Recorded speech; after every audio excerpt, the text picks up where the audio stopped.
Hello everyone, I am Dr. Bharati Patnaik from Sitabai Arts, Commerce and Science College, Akola. Friends, today in this video, I will be discussing in detail the organs of speech which is prescribed in the syllabus of MA Part 1, Semester 1, and the name of the paper is Linguistics and Phonetics. We all know that the sounds of English are produced with a pulmonic aggressive air stream mechanism. Pulmonic means related to the lungs. Aggressive means going out. Therefore, the air that we breathe out comes out of the lungs. But before it gets out into the outer atmosphere, various organs in our body convert it into speech sounds. These organs are called the organs of speech. The lungs, vocal cords, tongue, lips, teeth, nose are some of the organs of speech. They have to perform the primary functions like breathing, smelling, swallowing, etc. Speech is an overlaid function. Our body, from the head to the abdomen, is needed for the production of spoken language.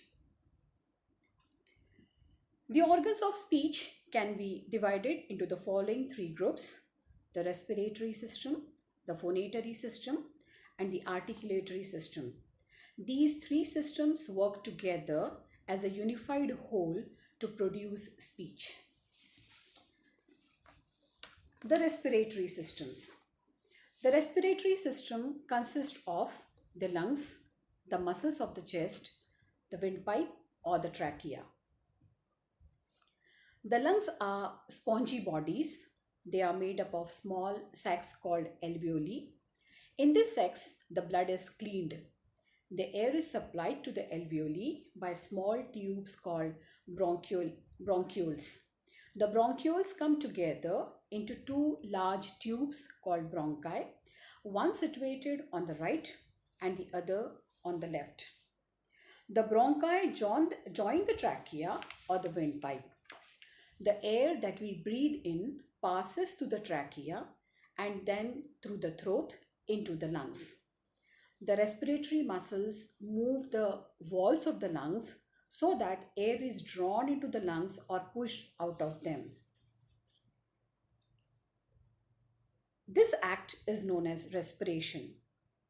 Respiration involves two processes: taking outside air into the lungs called inspiration and throwing out air from the lungs into the outer atmosphere called expiration, and both combined means respiration.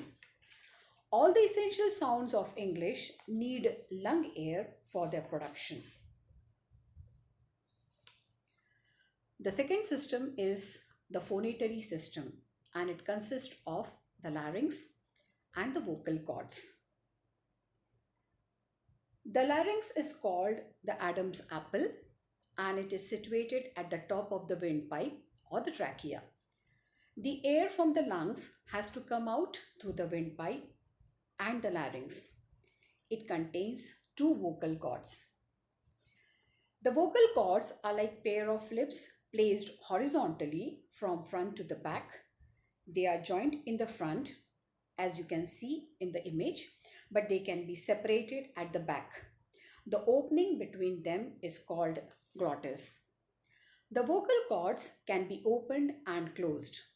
When the two cords come very close to each other, the glottis will be shut completely.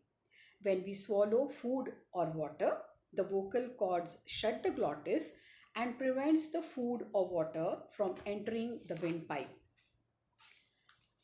When we breathe in and out, the vocal cords are drawn wide apart and thus the glottis is open, as in the first picture. The sounds produced with a wide open glottis are called voiceless sounds, and examples of voiceless sounds are the first sounds in the English words peel, per, ten, ter, thin, th. These are some of the examples of the voiceless sounds. During the production of certain speech sounds, the vocal cords are loosely held together and the pressure of the air from the lungs make them open. This is called the vibration of the vocal cords, and the sounds produced when the vocal cords vibrate are called voiced sounds. All the sounds in the English words bead, deed, girl, zoo, red are examples of voiced sounds. The rate at which the vocal cords vibrate is called the frequency of vibration and it determines the pitch of the voice. The articulatory system consists of five organs.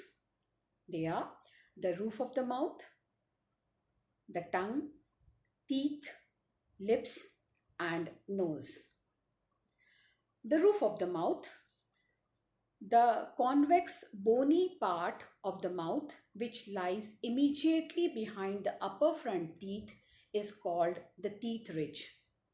It is also called the alveolar ridge or the alveolum. After the teeth ridge, the roof of the mouth becomes concave.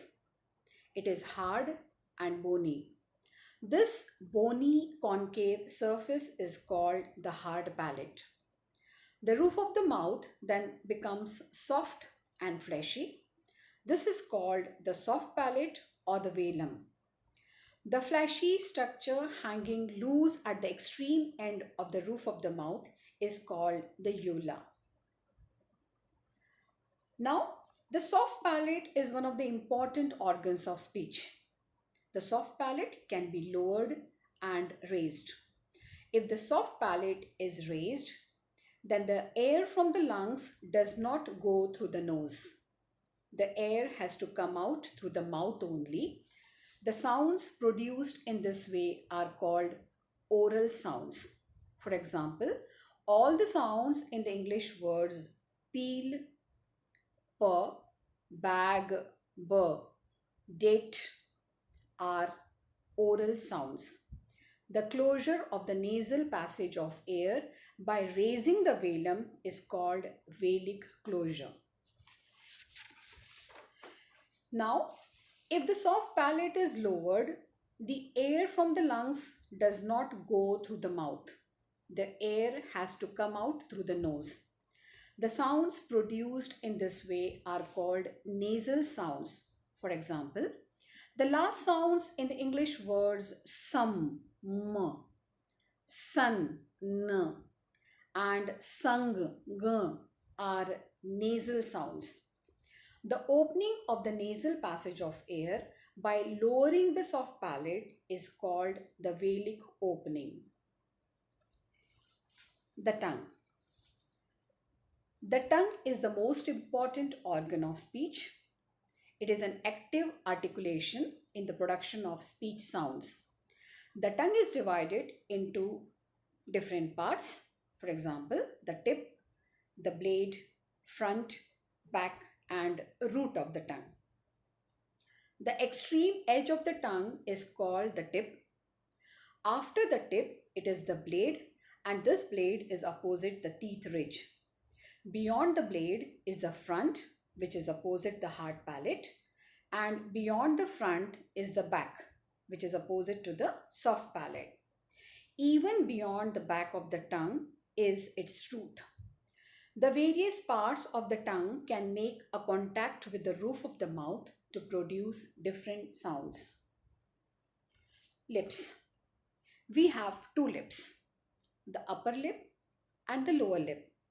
They may be shut or held apart in various ways. They can be brought together as in m, p, b.